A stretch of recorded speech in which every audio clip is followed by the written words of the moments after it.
Are you ready, Phil? As I'll ever be. So because I'm an idiot, I'm going to do 3 talks today about Horizon technologies, which are techs that are going to change our lives, but are also surrounded by a lot of bullshit. AI, Web3, and the metaverse. Starting with artificial intelligence, from Haley Joel Osment's unblinking face melting, Sonny's liberal interpretation of Asimov's laws, and our favourite California governor. I, for one, welcome our robot overlords.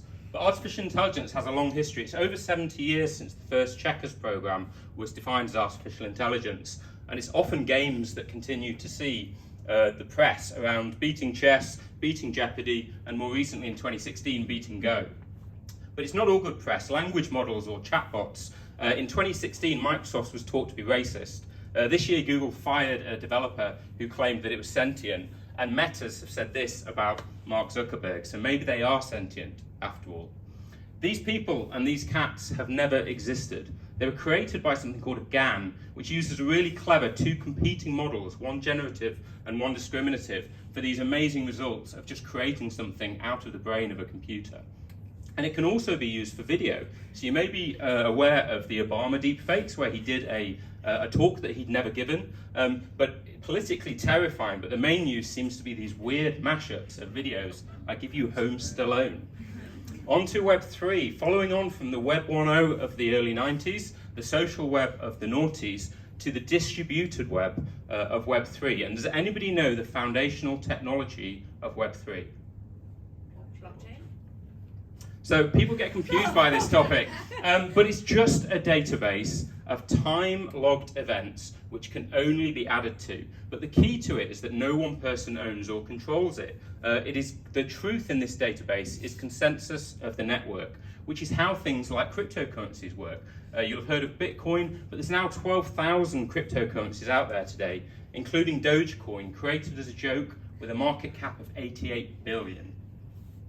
The other things that we see a lot of value in now is NFTs. Non-fungible means it's a unique asset which is independently valued, so a diamond rather than gold. But proven ownership equals status. Just like diamonds, limited availability means value. Another building block of Web3 is smart contracts, which is small bits of code that can execute on that distributed ledger that I won't name.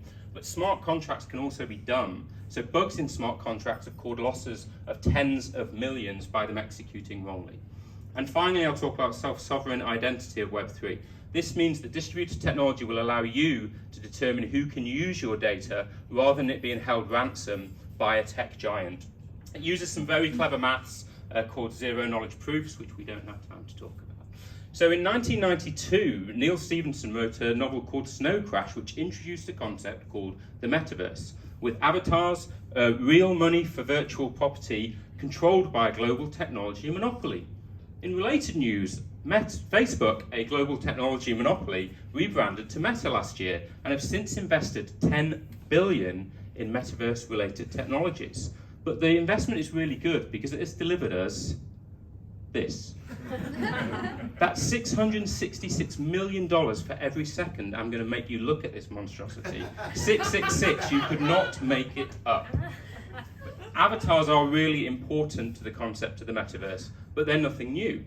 You may be aware of Second Life, we've had for 20 years, where people operate and they collaborate with each other in a virtual world with far superior avatars today. It's not just virtual. This year, Zelensky was volumetrically captured so that you could see him giving a speech on your coffee table using just your phone. And does this thing on the right look familiar to anyone? Help us, Obi-Wan Kenobi, you are our only hope. But really, it's all about the virtual economy.